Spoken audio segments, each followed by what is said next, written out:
तो एपिसोड की शुरुआत होती है जहाँ शी हाओ, हुआ लिंगर, माओकी और शाओ बाई बीस्ट बर्ड से बचने के लिए पानी के अंदर चले जाते हैं और जब वो पानी से बाहर निकलने की कोशिश करते हैं तो वो सभी झरने के साथ बहते हुए रिवर ऑफ टाइम में गिर जाते हैं और शी हाओ और माओकी को छोड़कर बाकी सब बेहोश हो जाते हैं। उसके बाद शी हाओ उन सबको पानी से बाहर निकालता है और शी हाओ को ऐसा करते हुए दूर से कुछ लड़कियां देख रही होती है। ये देखकर वो सभी लड़कियां शी हाओ के बारे में आपस में बात करने लगती है। वहीं दूसरी तरफ शी हाओ हुआ लिंगर को उठाने की कोशिश करने लगता है पर हुआ लिंगर नहीं उठती। तभी शी हाओ की नजर माओकी पे पड़ती है जहाँ माओकी शाओ बाई के मुंह में हवा फूंककर होश में लाने की कोशिश कर रहा था, जिसकी वजह से शाओ बाई को होश आ जाता है। ये देखकर शी हाओ माओकी को पकड़कर हुआ लिंगर के पास लाता है और वो माओकी को हुआ लिंगर को भी होश में लाने को कहता है, लेकिन माओकी के हवा देने पर भी हुआ लिंगर नहीं उठती। उसके बाद शी हाओ हुआ लिंगर के ऊपर हाथ रखकर उसे जगाने की कोशिश करने लगता है और हुआ लिंगर को धीरे धीरे होश आने लगता है और वो आहिस्ता आहिस्ता अपनी आंखें खोलते हुए देखती है कि शी हाओ का हाथ उसके ऊपर है। ये देखकर हुआ लिंगर बहुत ज्यादा गुस्सा हो जाती है और वो शी हाओ को एक चाटा मारती है और उस पे हमला कर देती है, लेकिन शी हाओ उसके अटैक से बचते हुए उससे कहता है, रुक जाओ, मैंने ये सब तुम्हें होश में लाने के लिए किया था और अब अगर तुमने मुझ पे हमला किया तो मैं भी तुम पे हमला कर दूंगा। ये सुन के हुआ लिंगर रुक जाती है पर उसका गुस्सा अभी भी शांत नहीं हुआ था और वो शी हाओ से कहती है, मुझे दोबारा अपनी शक्ल मत दिखाना, और ये कहकर वो वहाँ से चली जाती है। हुआ लिंगर को जाते हुए देखकर शी हाओ कहता है, जाओ जाओ, तुम्हें जहाँ जाना है जाओ और मुझे भी कोई शौक नहीं है तुम्हें देखने का। और शी हाओ खुद से ही कहता है, वैसे भी मेरी मंजिल एंसेस्टर लैंड है। और उसके बाद शी हाओ भी वहाँ से जाने लगता है। उसके बाद सीन चेंज होता है और हम हुआ लिंगर को देखते हैं जो अपने उड़ते हुए कैरेज से कहीं जा रही थी और हुआ लिंगर सोचते हुए खुद से कहती है, मुझे उसे नहीं मारना चाहिए था। वहीं दूसरी तरफ शी हाओ भी हुआ लिंगर के बारे में सोच रहा होता है पर शी हाओ इस बात को इग्नोर करते हुए वहाँ से आगे बढ़ जाता है।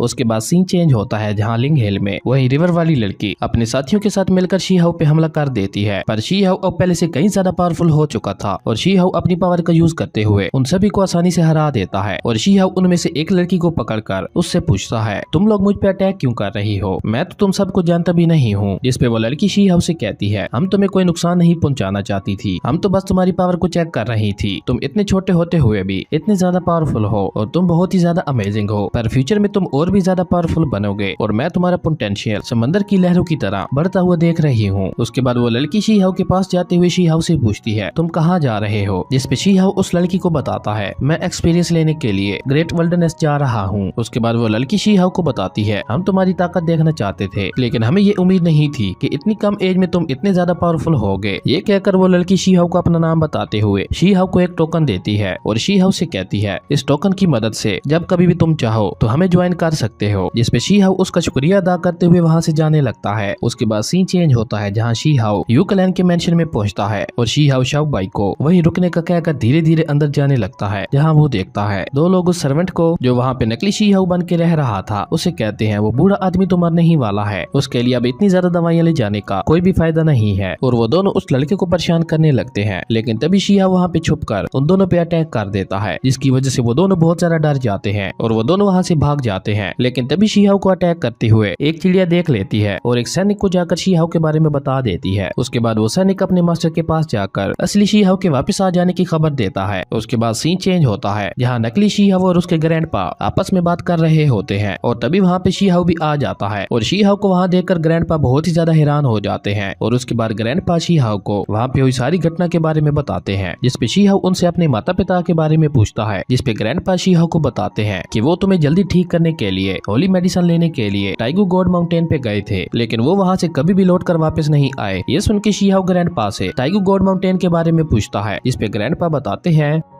वो जगह बहुत ही ज्यादा खतरनाक है और तुम्हें उन्हें ढूंढने के लिए वहाँ जाने का जोखिम नहीं उठाना चाहिए। तभी यू युआन और उसके सैनिक शी हाओ को ढूंढते हुए वहाँ पहुँच जाते हैं और इसी के साथ हमारा ये एपिसोड यहीं पे खत्म हो जाता है। अब नेक्स्ट एपिसोड में देखना इंटरेस्टिंग होगा कि शी हाओ इन सैनिकों से कैसे निपटता है और क्या शी हाओ टाइगू गॉड माउंटेन में अपने माता पिता को ढूंढने के लिए जाएगा या नहीं, ये तो हमें नेक्स्ट एपिसोड में ही पता चलेगा। अगर आपकी वीडियो अच्छी लगी तो लाइक कर दें और अगर चैनल पे नए आए तो सब्सक्राइब करते जाना। तो मिलते हैं एक न्यू वीडियो में, तब तक के लिए बाय।